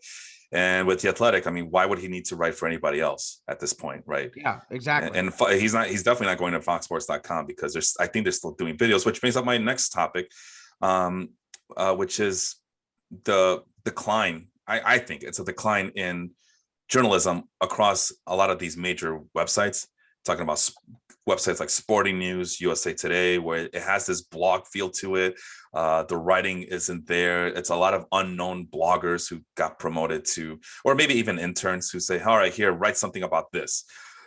And you could tell that it's some green as hell writer who is trying to get his start in this business. And I don't know, to me, they're very poorly written. And they're just basically piggybacking off what the major networks like ESPN is doing and posting it on their website. And it's I don't know if you guys ever gone through these what you thought would be like even Sports Illustrated. Since we're mentioning Tom Bertucci, you go onto these websites and it's like, wow, this is very subpar writing. So that's what makes The Athletic so endearing to a lot of people is that you got the best of the best writers. And it sounds like they have no muzzle on. They're not being censored. And they write in the experience just shows up. Another example, Jason Stark got let go of ESPN. I don't think he said anything bad about ESPN, but they basically said, you know what? We had, it's been a good, 17 years. I think it's time for you to go. And he was let go before Rosenthal was let go by foxsports.com. On April 26, 2017, he was laid off from ESPN, along with other on-air personalities, which, guess what? MLB Network has been trying to revamp their network as well. So this is a common thing at the major networks. After a while, they say, you know what? We need new fresh blood. We need some. Chris Rose, another likable guy, is let go. You know what? He's doing okay. He's doing highlights by himself at NFL Network. So these guys are fine. They'll lay it on their feet. The violin that was carried on for Ken Rosenthal is just kind of ridiculous. I mean, you're still going to see him, and you're seeing Jason Stark. You want to see Jason Stark? Pay for the goddamn subscription. Don't be cheap. But let's see. And then, but the difference between a guy like Jason Stark, which is probably going to be a more common theme than a guy like Ken Rosenthal, who has a little bit more of a presence. Stark was laid off from ESPN on April of 2017. He started writing for Athletic in April of 2018. So a full year where he didn't have a place where his writing could be easily accessible to a mass audience. Scott Miller, going back to Scott Miller, and now he's doing gigs left and right here and there. He'll do some appearances for MLB Network Radio on Sirius XM, apparently, according to his LinkedIn bio. And since 2014, so he was able to land on his feet. It took him a while, but he was able to land on his feet. He's doing some work for this as a San Diego baseball insider for Fox Sports, for the Padres, I guess. So he'll be fine. If these recognizable, unless you're like, I don't know, if you say something controversial, like certain, or you do something very controversial, like, domestic violence, or you kill someone, or you say something that demeans a group of people. As well, my friends used to tell me all the time, who also wanted to become a sports writer, the cream seems to always rise to the top. So these guys are fine, but it seems like this is the direction that journalism is heading, is more video content, more of instant gratification. I think that was also mentioned in the round trippers, more instant gratification. We don't always need to read these wonderful written prose. And just give us the information that we need right away. I mean, we can always go on Twitter, like again, Round Trippers Podcast. We can always go on Twitter and just get the cliff notes of what happened. We don't need to have all these fancy articles to tell us what exactly happened. So, but I don't know. I have a more bleak standing in terms of baseball and journalism because, but there's some optimism. And I know I'm rambling. Like I said, this is a topic that I'm pretty passionate because I lived through all of this since 2013. But as for guys like Austin and I and Jonathan, who are stat-based people, there is some hope. We've seen writers from Baseball Prospectus and from Fangraphs go on to get jobs at actual MLB front offices. Now, they're not Ken Rosenthal, but you guys have heard of these guys. The Kevin Gold, Jonathan, you're gonna have to correct me on this. Kevin Goldstein, is that his name? From the Houston Astros. Well, he's no longer with the Houston Astros. He decided, after the whole trash can thing, I'm pretty sure that he didn't want to be a part of that anymore, but he's not with Fangraphs. And I think Dave Cameron's with the Padres, Jason McLeod. Last I checked, he was in the running to become, I believe, the general manager of the Arizona Diamondbacks as well. These guys all started as evaluators on these baseball websites, these nerdy baseball websites that people would be like, these analytic people are ruining the job. Well, guess what? These analytic people are going to ruin your baseball team because they're going to get hired by these MLB front offices. So some hope that, that maybe that good sports baseball journalism isn't dead quite yet. And that these baseball journalists are getting rewarded for their hard work. So I don't know, Austin, I don't think was mentioned on your podcast, but what do you think about that outlook from here on out about maybe parlaying a career as a sports writer to become a front office executive in on MLB franchises? Well, it's funny because we were just talking about, or on the Round Trippers podcast, I brought Vince from Dong City on, and he had great things to say. It was a great discussion. And one thing he talked about, and Corey, another Baseball Life member, was also on there. And we talked about how social media has changed the look of baseball journalism, and that instant gratification piece. And, that video content, you're no longer looking for the Tom Verducci's of telling a story and, writing these 3-4 page pieces and getting the whole story all at the same time so you can create this great story. You need to have a personality now. And that's why people like Ken Rosenthal and even Tom Verducci have been able to transfer over to visual media instead of written media because they have a personality or they have a shtick, right? Like Ken Rosenthal has his quips and his bow ties on top of his baseball analysis, right? So if you don't have a personality or you don't have, or you don't want to be part of the visual media, then, and you're looking at being at the dying art that is writing, written media, then you're going to be looking for a spot on a baseball team so that you can still do what you want to do, right? These evaluators at Fangraphs can only last at Fangraphs for so long because Fangraphs eventually goes, okay, we need new blood as well, just like the rest of them. Yep. So these evaluators are going to be looking for spots in baseball. And if they can't do written media and they can't do visual media, they're going to go look for a specific team. So I can see some of these people in these nerdy websites, especially with the lean towards sabermetrics and analytics now. It's a prime spot for them to make or to be in the front offices of these major league teams. Really quick, another article I found for the research on this topic back in 2015, Tom Gage of the Detroit, what the hell was he working on? He was a Detroit beat writer. I forgot for which newspaper, and the Detroit News. And this seemed to be a common theme throughout the last decade or so, where experienced beat writers were also being let go left and right and replaced by cheaper alternatives. And when I say cheaper alternatives, I'm not talking about fresh face green straight out of college kids. I'm talking about like, no, we're dropping baseball content altogether because we can afford it. Like, there was a story where they were talking about how the Baltimore paper was counting on the DC newspaper, the Washington Times, I guess, or the Washington Post, for the Baltimore Orioles updates, and vice versa. The Washington Post or the Washington Times, I forgot which one, but the Washington DC newspaper was counting on the Baltimore Sun or the Baltimore whatever newspaper they use. They were using the Baltimore newspapers to get the Orioles information in, as opposed to having their own exclusive beat writers going to Baltimore and, you know, writing down the story for their respective newspaper. That's no longer a thing now. Same thing in Ohio.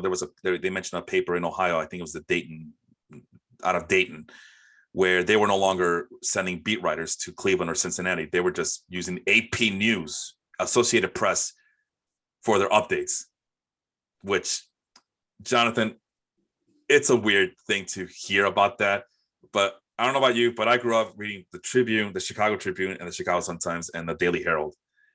It's crazy to think that we're in a world now where young kids, like we were back in the 90s and the early 2000s, opening up their newspaper, and there's no local flair. It's a national coverage of your favorite team, because these papers are no longer seeing the value in individual beat writers. I mean, am I being too harsh here? Or do you see it differently, Jonathan? Let's hear from you. No, I mean, I think you're on here. It's sort of the remote nature of our society as we're transitioning into this, you know, new phase of the information age, where we could sit up in bed, do our entire day, lay back down, and then we're done. You know, it's almost like we're plugging into the matrix, and we don't need the old systems anymore. It's gone rogue, and everyone can be their own journalist all of a sudden.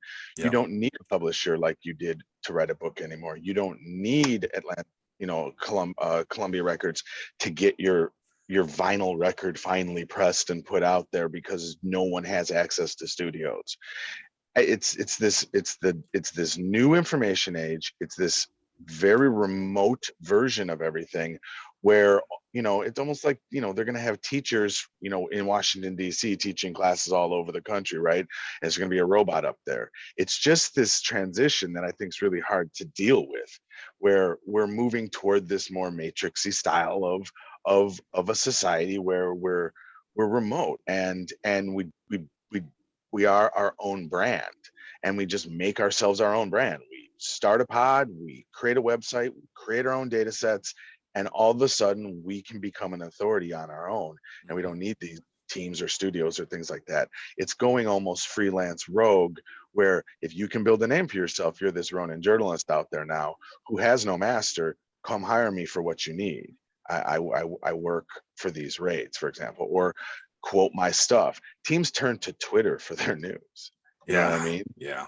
So I mean, it's really gotten into this decentralized rogue version. I think it's going to be hard to handle. I think it's hard to accept. But at the same time, I think it may improve the integrity of the journalism, because while there's so many voices screaming that there's going to be a lot of nonsense out there, there also isn't a hand puppeteering it, controlling it. So I think we're right. I mean, this part, you know, you can make this argument all the way to exactly what's going on in society right now. We're in a transitional period where we have all this information available to us, but we don't know how to see, you know, to carve out the nonsense and find the right information. It's out there. It's not being hidden anymore. We just don't really have the ability to find it, because there is no house guiding us. Yeah. You know, I think that's something that's just something we're going to have to get used to, and we're going to have to kind of deal with. Sounds like you're telling people to do your own research. And, you know, it's like I tell people all the time about who complain, oh, there's no more good music anymore. I can't find any good music. The radio's not playing good music. And I hear this in a Spotify, Pandora, Tidal world, where you can now go and look for your own goddamn music and stop complaining that there's no more good music. You don't have to just listen to 1970s rock to get your jollies on. It's out there. You just got to look for it. But, you know, I think you're onto something here, saying that it's a transition period, that people got used to being spoon fed everything, and we want now we want all the information, but we don't want to work for it. We just Mm. don't know how to deal with it yet. So it's changing. It's changing, and change is very hard. That's a good talk, but let's finish up here with this. With the Athletic being bought out. The Athletic brought in, where was I? Sorry. The New York Times has purchased sports news provider The Athletic for more than $500 million, the company announced. Hey, who says that journalism is dead? The deal value at $550 million is a major acquisition for the Times as it looks to beef up. Now, here's where it gets important, guys. It looks to beef up its digital subscriber base and audience. What that tells me is we want more young kids to get in on this. And that's what it is. And so I wanted to, Austin, you mentioned this. You need to have a personality. You need to have a shtick. You need to have a gimmick. And I guess that's always been a thing. It just hasn't been this prevalent. Hasn't this been in your face? But yeah, you want to stick out from your competition. You got to have something that makes people think, oh, I got to listen to this guy because he has that thing that I'm comfortable with. And of course, the one thing that I think about is Jimmy the Greek from the 1970s, who was, posting all the bets on a national televised. I think it was for CBS Sports, and then he got in trouble. But yeah, a shtick, a gimmick. So what's my point in all of this? And it's like, it's not just a personality issue, but it's also, you got to have the savvy to be able to manipulate digital content so waves of people can be attracted to your product, and by then helping them, the major puppeteers, as Jonathan put it, for lack of a better idiom, to be able to justify their existence, justify those subscriptions, and create controversy to create cash, to use a wrestling term from from former wrestling promoter. But anyway, long story short, why is this important? Because The Athletic brought in $47 million in revenue in 2020 while burning $41 million. The information reported, and projected 2021 revenue that would jump up to $77 million. So, hey, listen, what this is showing is that there is a hunger for good sports writing out there from sports junkies, from hardcore sports fans. So hopefully this is a very good deal for both. Hopefully journalistic integrity and reputation isn't quite dead yet, but we shall see if this is a key acquisition or the New York Times last stand. But from what I'm hearing, the New York Times is also doing just fine. It's still a reputable source. I listen to their podcast every morning. They have very interesting, and it's like when you listen to and read the New York Times, I'm sorry, but there is a sense of like, well, if it's the New York Times saying it, it must be true, because they're not just, we expect a higher level of benchmarking from them. So there's that. All right, let's quickly transition. I mean, Austin, do you have any last words on this before I let you go? I know you had a lot to say on it on the Round Trippers podcast, but any little nice bow tie you want to put on this, to use Ken Rosenthal's gimmick on this topic of discussion here? I thought it was funny that you were talking about creating their own controversy and stuff like that, because we also talked about that on Round Trippers. Vince brought up how ESPN especially is very good at creating their own rumors in the morning, and by the end of the day, they have a huge story around some rumor that never existed until they created it. The example he said was, this is Aaron Judge's walk year. This is his final season with the Yankees, right? And so, let's just pretend with Aaron Judge, say, this is Aaron Judge's walk year. And at the beginning, ESPN goes, okay, this is his walk year. The Yankees haven't signed him up yet. Is Aaron Judge unhappy in New York? And by the end of the day, the story is Aaron Judge may be unhappy in New York. Here's 6 teams that could use Aaron Judge. And so now you have ESPN. Now you have ESPN, who has created this story, and now you're going to have all these other small freelance writers going, well, I have an idea for Aaron Judge. Here's his stats, and here's where I think he should go. Yeah. When Aaron Judge is looking there going, I never said anything about me being unhappy with the Yankees. Yep. Right. The other one that I talked about was, my example was Carlos Correa. Now, I said it on the Round Trippers podcast. I may have even said it on Total Bases, where I said Carlos Correa belongs on the Tigers.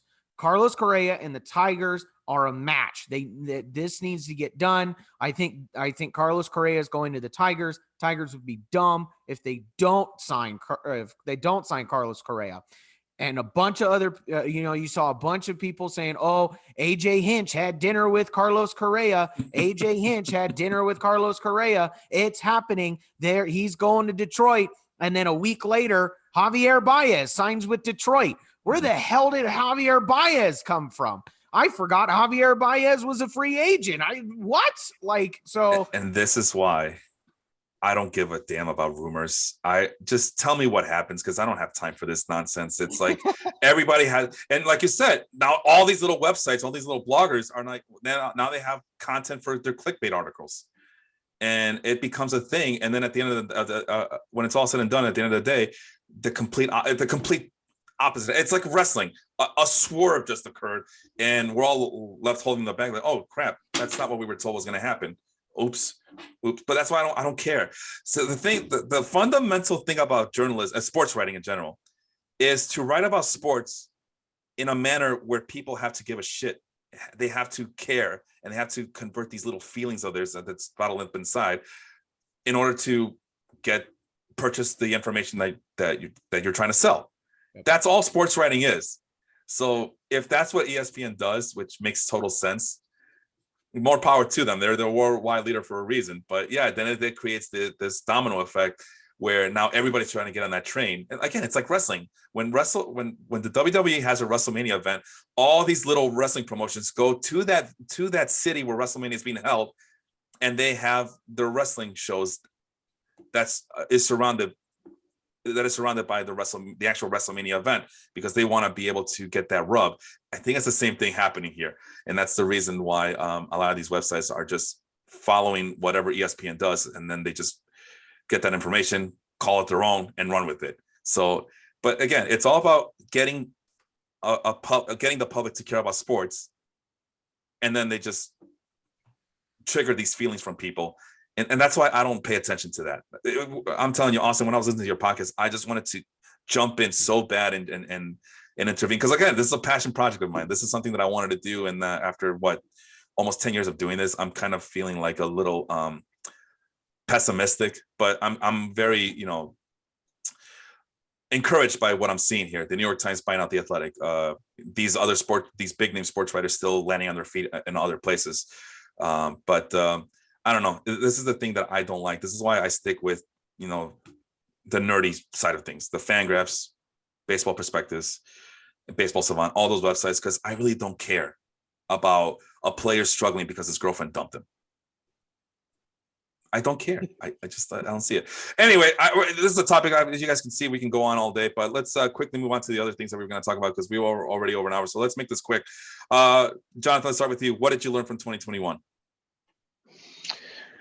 What I learned from 2021, I learned that you can build a team really well like the Padres, and they can still lose. So you have to make it. You have to look at chemistry, and you have to look at people like me who talk about the baseball manager being the most worthless position in all of sports from a management or coaching perspective, but that being an example speaking against me. How well, I think there's some locker room chemistry or clubhouse chemistry stuff that needs to happen and things like that. What did I learn? I learned that people are going to react and freak out and hire Buck Showalter, and that's not necessarily the right guy, in my opinion. But they're looking for someone to get in there and just control the situation. And I'm saying you need Davey Johnson to get in there and be like, let's, or even though Joe Madden type, he's not. I being a Cubs fan, I was always like, that's not the coach. Like, he's not the coach. He's not the guy, but he's the chemistry guy. Mm-hmm. So I think that team chemistry. I think I learned that team chemistry is more important than I used to give it credit for. Well, I mean, we've seen throughout history, players on the same team like fight each other, beat each other up, have this cold shoulder effect. Like, you don't mess with me, I don't mess with you, and still win championships. So that's why I really don't care about chemistry. Again, that's another narrative-based journalism. Right. This team lost because there's no chemistry. What suddenly people care about science? Where were you in chemistry class when you were? I mean, you guys are teachers. You guys know that these damn kids don't care about chemistry. But again, sports writing is about making a public care about the sports that they're trying to cover. And this is another keyword that they like to use. Oh, well, the chemistry's not there. Okay, well, what about the math and the physics and the English and the literature? Is that in there? All of a sudden, these people care about their feelings. These macho men, these meat and potatoes guys, they care about feelings and science class. Get the hell out of here. But there might be a point to that. But I mean, I can't help it. I've seen players literally fight in the dugout, make it deep into the playoffs and into. Jeff Ken and Barry Bonds had a tiff in the dugout once. But those managers handled it. I think Dusty Baker, you're right. Yes. No, they handled it. I think that you can have full-on fisticuffs, and then, I've been a manager too. I worked in the corporate world too. You got to handle it though. I don't care what blows up and what goes down. I don't care if it was a rat or a raccoon or a fist fight in the tunnel, the mat. When you ignore it, it festers. Listen, there's a way to handle it, and there's a way to just ignore it. And I think, when I say team chemistry, they don't have to like each other at all. They can despise each other and be a machine. Yeah. The chemistry, when I'm talking about chemistry, when I'm saying chemistry, I don't mean are they happy? Are they playing kumbaya? I mean, can the machine function properly no matter what? Can it just keep steamrolling, right? The diesel engine is the chemistry, right? So that's the chemistry I'm talking about. They're not holding hands. I don't care if they even like each other. I agree. The teams can be just completely standoffish, and you'll see teams win a championship, and everyone kind of almost shaking hands. It's like, hug each other. You just won, man. You guys aren't friends. You guys aren't friends. You know what I mean? Yeah. Okay. You won a championship because the chemistry was right. So the chemistry isn't friendship. The chemistry is not friendship. Yeah. Well, good example. Good example. Look at the Bulls of the 90s.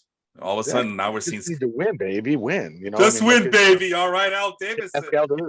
Rest in peace, John Madden. Right. There was something that you mentioned, and I lost my train of thought, but it's getting late, so I'll just I'll skip it. Austin, let's hear from you now. What was the thing that you learned in 2021? How stupid of an idea tanking is, because here's why. Because baseball is different than any of the other. In football, you look at the NFL. How long had the Patriots been good? How long have the Packers been good? How long have all of these teams been good? It's a cycle. So yeah, it's easier to tank in the NFL because you're bad for a long time, and then you're good for a long time, and then you're bad for a long time, right? Basketball is the same, right? It's very easy for basketball teams to tank because how long were the Golden State Warriors good? How long were the Lakers good before LeBron decided he wanted to pull all of the never mind. Baseball, it's hard to tank because you could have the Orioles beat the Dodgers any day, right? Yeah. Now, I guess. Now, obviously, game of averages here, the Dodgers are obviously a better team, so they're going to have more wins on average. But the prime example here is the Braves. The Braves were at 500, or below 500 when it came to the trade deadline, when they got Jock Peterson and Adam Duvall and all of these guys.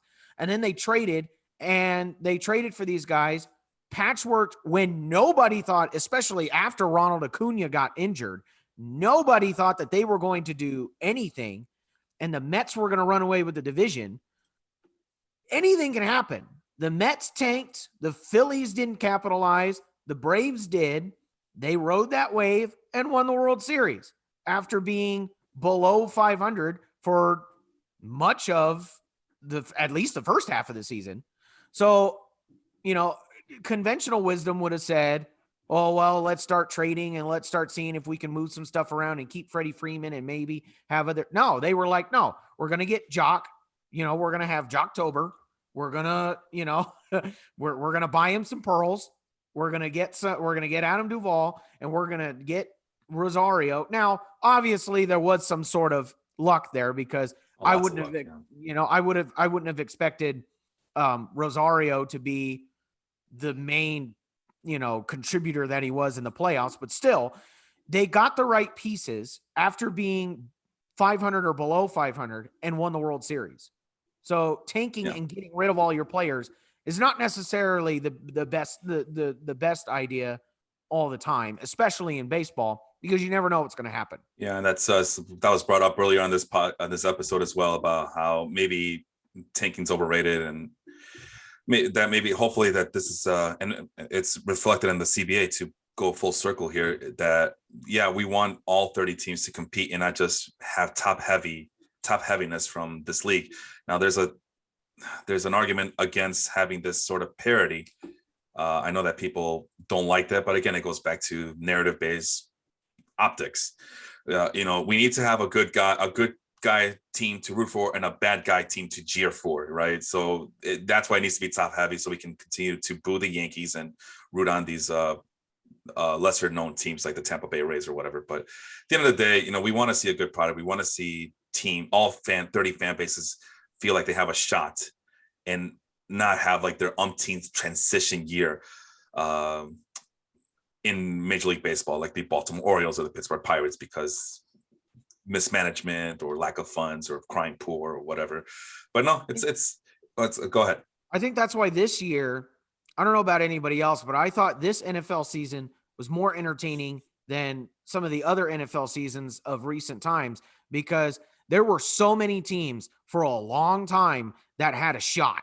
Mm-hmm. Right? They had a shot at the playoffs. Yeah. Now, for the whatever, Bears. The Bear. I mean, if the Bears have a shot, then anybody has a shot. But it makes for better television. It makes for a better narrative, and it makes for a better league when it's more than two teams that have a shot at winning the World Series. Right? When you have 6 or 7 or 8 championship contenders, you're like, okay, this is going to be a bloodbath and it's going to get interesting. Mm-hmm. I mean, take Antonio Brown out of it and you still have an entertaining season from the NFL. Yeah. So I would like to see the MLB get to that point where it's not just, we're looking at the Yankees and we're looking at the Dodgers to win the World Series this year because, well, they've been good for the last 10 years. Counterpoint to that, Major League Baseball has not had a repeat champion since the Yankees did it in 2099 and 98 and 96. That's so true. But then the counter argument to that is that, well, the Red Sox have won multiple championships. The Dodgers have been to multiple World Series. Even the Houston Astros, cheating or no cheating, they've also been a part of multiple World Series. So Red Sox. I did mention the Red Sox, yeah. But anyway, we're getting. We could talk about this all day, every day, but it's getting late. Finally, what I learned from 2021. This COVID sucks, is what I found out. It's affected pitching. It's affected player development. So hopefully they can get this stupid disease in order, so we can go back to seeing our favorite prospects get the development that they need to prosper and to help our Major League Baseball teams, and also get pitching back in line to where it needs to be as well, because that was very frustrating to deal with all these pitchers and clearly being affected by the shortened 2020 season. So there's that. Also, I have so many things to say, and I'm not the focus to do it. I'm trying to remember what I was. Oh, by the way, Jonathan mentioned the whole Jeff McNeil thing about a raccoon. Well, raccoons and flying squirrels are natural enemies, and there was something that like I said, there was something, and I'm kind of kicking myself for not remembering. Right. Vince mentioned that, getting back to the journalistic thing, when you become a journalist or get into the business, you kind of have to set aside your fandom. And that's why when people look at me, you're not a real fan because you root for two teams. But it's not just that, but I'm always has to have this sports writing hat on, where I'm like, well, you have to be objective as possible when you're evaluating your own teams, because it's practice. When you become a sports writer, or even if you want to be a podcaster that people trust, you got to be objective. You got to be critical. And that's why White Sox fans hate me, and that's why Cub fans hate me, because I'm too critical of my favorite teams. But you do. I mean, I think when I first, like, again, it's a topic that it's very near and dear to my heart, but Ben Lindbergh said it best. Like, he was a Yankee fan, but as he became deeper into the sports writing venture of his, and now he has a podcast, he basically put his fandom to the side, and to the point where he he doesn't live and die hard for the New York Yankees like he used to when he was a kid. Same thing with Steve Goldman of the Infinite Inning podcast, and also from Baseball Perspectives, is that he was also a Yankees fan, and becoming a writer has really put things into perspective where he's like, you know what, I can't be a meat and potatoes guy. So I guess the point that I'm trying to make here is so many people, like Jonathan said, try to get into this business, try to become a podcaster, trying to become a blogger. And to me, the worst ones are the ones who write as a fan. And I can see how that's very endearing to those fan bases that want to have that voice be represented. But for me, and I don't know about you guys, but those are the worst people to read because they're so biased and they're so there's no direction to their passion. It's just I'm a meat and potatoes guy, live and die hard on this. So I just wanted to point that out, that Vince is correct when he says that if you want to be in this business, you gotta have to cut out your fandom, because you are going to be interviewing people. I mean, he mentioned Pedro Martinez, that he got to talk to him, and that put it perspective, like, yeah, you know what, he's not that bad of a guy. Maybe I shouldn't be hating him like this much. So he warned you, be a sports fan as long as you can be, because once you get into this business, it doesn't come back to that. Yeah. It doesn't come back. So I just wanted to say that. Lastly, Jonathan, let's start with you. What do you want to see from Major League Baseball? It could be real baseball fantasy. It could be personal. It could be meta. What do you look forward to in 2022? What do I want to see, or what do I look forward to? It's open-ended. Here's the one caveat. It cannot be, I want to see baseball back, because we all want to see baseball back. So make it unique. Make it unique. We just spent a whole half hour, 45 minutes talking about the CBA. What do you look forward to, or what do you want to see in 2022? I want to see baseball lean into their young stars. They have a gold mine. Whatever Tatis is doing, give me 3 of those. They have a gold mine in there. I make it no secret that, and to even hark back to what you were talking about, I used to be a diehard Cubs fan. There was a time in which you would tell me, I would tell you that Ryan Sandberg was the greatest second baseman of all time. The more and more I study baseball, he's top 15. Okay, he's top 15 all time, right? And I've come off of my fandom a lot and gone into understanding how great the Cardinals. Oh, that was hard to say. How great the Cardinals really are, and how just amazing the franchise is, and how amazing the players actually have been and are. That you do have to come off your fandom and start to be honest with yourself about what you're looking at. One of the things I need to be honest with myself about what I'm looking at is, and I think everyone else does, people need to look at what Soto's doing.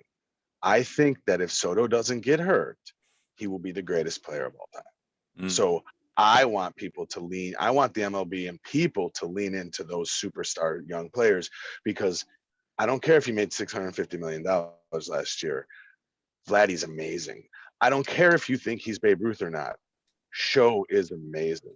So they need to really lean into that, and I hope they do. It's not the first time I've heard people make that prediction about Juan Soto. I mean, he really is great. He's way advanced for a kid his age. Austin, sorry. Oh, go ahead. What was that? I cut off there. That plate discipline is staggering. So yeah, it's ridiculous. He swings just like Lou Gehrig. It's really crazy. You've really seen Lou Gehrig hit. How old are you there, Jonathan? Jesus Christ. There's a couple films out there, and it's amazing. Check it out. But share those links and tag me. I want to see that. Austin, 2022. What are you looking forward to? 2022. I'm looking forward to seeing those young stars play, but I think it's going to be more personal. I think I'm looking to grow both of the podcasts that I'm a part of, and really just develop my analytical understanding of baseball, and lean more into the fantasy part, and just being more immersed in baseball, because there was a time when I played ball, and I played ball for a long time, and I've always loved baseball. And then there was a time after I stopped playing where I really didn't do anything with baseball. I didn't watch baseball. I tried to coach, but I was like, I just don't want to do it right now. And I just, I didn't really want to do anything with baseball until a few years ago when I got into the Baseball Life group, I started deciding, you know what? I want to get back into baseball. I want to start talking more about baseball. And I got into the Baseball Life group, and now it's 2 years later. And now I have I'm part of 2 podcasts talking about baseball and stuff. So I'm excited to develop my evaluation skills a little more. And, I think I'm at that point now where, yeah, I'm an Angel fan, but I'm a baseball fan. Yep. You know what I mean? Like, first and foremost, I'm a baseball fan. Now, if you tell me who's my favorite team, if you ask me who's my favorite team, I'm going to tell you the Angels. But, if you tell me, I think both of you guys have heard me talk enough to know that I'm a baseball fan. Yeah. That, if you listen to my podcast, you wouldn't know that I was an Angels fan until I told you. Right. Because I think I've said more negative things about the Angels than positive things about the Angels. Well, to be fair, there's really nothing good to say about the Angels right now. So, I mean, no, I mean, F4. yeah, I can. We're not gonna go on that because I'm gonna go. I almost got him. I just You said almost got me. But I think I'm looking forward to diving more into evaluating these players and creating more of a methodology that is stronger in being able to evaluate players, whether it's just for my own liking, for the podcast, or for fantasy, so I can, finally shut Felipe up and, finally beat him up with fantasy and not have to talk about this stupid home field advantage thing anymore. You don't want to go with home field advantage. You gotta win those stats, man. I'm sorry. Really, well, speaking of which, I'm going to start a 3rd fantasy league this year. Austin's going to help me co-commission. And I think Jonathan is on the waiting list. Last I checked, I think he will be a part of it if he wants to accept our invite, because everybody, oh, Felipe, let me be in your fantasy league. Let me when a spot opens up, let me be in part of that league. Fortunately, there's only so many spots, but I think with Austin's help, I think I can get a 3rd league in this year, and we can get all those other people who have been waiting on the waiting list for a while and get them in and see what we're made of. And yeah, but part of that's why I had both of you guys on, is because you guys are open-minded, and you guys are always constantly trying to perfect your craft as to how to go about evaluating these players. It's not an exact science, because if people who actually work on this, hands-on, can't figure this out, what's the chances that we're going to figure it out, getting secondary and tertiary sources to make these evaluations? And but anyway, that's a different topic. So I'm glad you pointed it out. Just stick with it, be open-minded, adapt, which you're doing all of that, Austin and Jonathan as well. So lastly, for me, resolution, I know my goal is to go to more Major League Baseball stadiums, but I don't know, it's getting hard logistically, and with the baby in tow, it might be put on hold for a little bit. But I came to the realization that, idiots, you have all these minor league ballparks near you, living in suburban Chicago. Go catch a Schaumburg Boomers game, or a Kane County Cougars game, or here comes Jonathan with the Chicago Dogs game cap. Who are they affiliated with? Do you know? It's American Association Baseball. It looks like AA, but it's not. It's its own thing. So Boomers are Frontier League. They're American Association. They're their own leagues, and people get pilfered up all the time. As soon as they start playing well, your favorite players go to somebody's minor league team, and it's fun, and you get to go. It's great, man. I love both of them. Boomers won the whole thing in Frontier League, and then Dogs went to the championship and messed it all up. But anyway, they got both dogged. of them they did it to themselves. But both of them are supposed to be really great experiences, family experiences. There's like dog nights, there's Star Wars nights. It's fun. It's supposed to be. I love the Dogs. We go all the time. Yeah, and I mentioned Kane County as well. I don't know if they're still in existence or not. Are they still in existence? Kane County joined American Association, and they play against the Dogs. Oh, okay. And last team I know locally around here is the Joliet Jackhammers. Are they still around? Do you know? Yes, Jackhammers are, I think, the team that bought the Gary Railcats owned the Jackhammers. I was doing some reading about it, but I think the Jackhammers are still playing. I think they're in the Frontier League. All right. Yeah. Like I said, it's probably cheaper, and it's closer to my house as opposed to going into the city where, again, I live in suburban Chicago. So yeah, we walked up once as a family and asked for ticket or went to buy tickets, and we must have looked cute as a button because the owner gave us his tickets. We got the nice cushy padded seats right behind home plate. sweet. Like people bringing you hot dogs. Like I don't have to go get this myself. Okay, thank you. Like it was fun. It was cool. Well, if that's the case, if owners are Cool. going to give out tickets like that, maybe we can make a baseball life group meetup with all the Chicago Yeah. residents and just hang out I was at the thinking that, yeah, minor check league. them out. They're fun. All right, let me know. I'll have my people call your people for sure. All right. And that's a good way to end this program. Jonathan, thank you so much for joining us today. We went longer than expected as usual. You're probably missing the Bears give up a fumble or something right now, but no, thanks for coming on and adapting, because I feel like you kind of at the last minute figured out what the show was going to be, and unfortunately we didn't get to too much number crunching, but there's a lot to talk about. Problem. So yeah, hey, man. Guys, check out Baseball Harmony. All the numbers are there. It's ever evolving. Just like Austin, I'm looking to up my game on the analytics side, and that's what I'm doing. Austin and I are putting our heads together and trying to work on some pitching numbers. Next year, this time, we're going to be even awesomer. Yeah, using words that don't exist. That's great, man. Great teaching advice. Austin, where can they find you again? We don't know how to speak. X equals Y plus B. Plugging. So along with hosting this, or co-hosting this with Felipe, I'm also the host of my own podcast, the Round Trippers podcast. My most recent episode just came out with other Baseball Life members, Corey Decker and Vince Mercandetti, where we talked all about baseball journalism. It was a great discussion. You can find that podcast on Spotify, Apple Podcasts, anywhere you watch or anywhere you listen to podcasts. You can also find me on Twitter at round_trippers.com.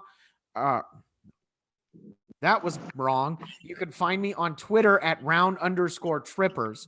And then you can also email me at roundtripperspodcast@gmail.com. If you have a question, you want to leave feedback, or you want me to research something, I'll go ahead and do it for you and put it on the show. You have a story to tell, because I love telling personal baseball stories, I might put it on the show. So yeah. And then I also host, or I produce, I should say, over at Pop Culture Life. We are starting up yet another bracket for our pop culture podcast.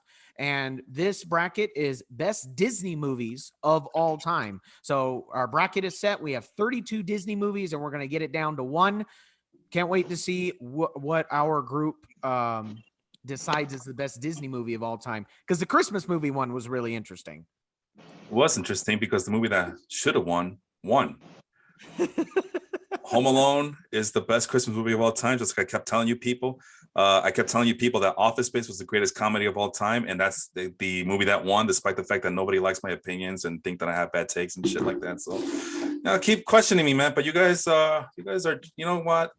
You guys only hate on me, but you're really hating on yourselves, is what the lesson is learned here. So, lastly, for me, Twitter at pathological_the letter H, the number 8. You can. What do you call it? Check us out at the Baseball Life Facebook group, and we go live typically every Sunday morning. Next week will be on Monday morning during MLK Day, talking about the Hall of Fame. So for Jonathan, Austin, I am Felipe. Thanks for listening. We'll take care. Have a good one, everyone. Thanks.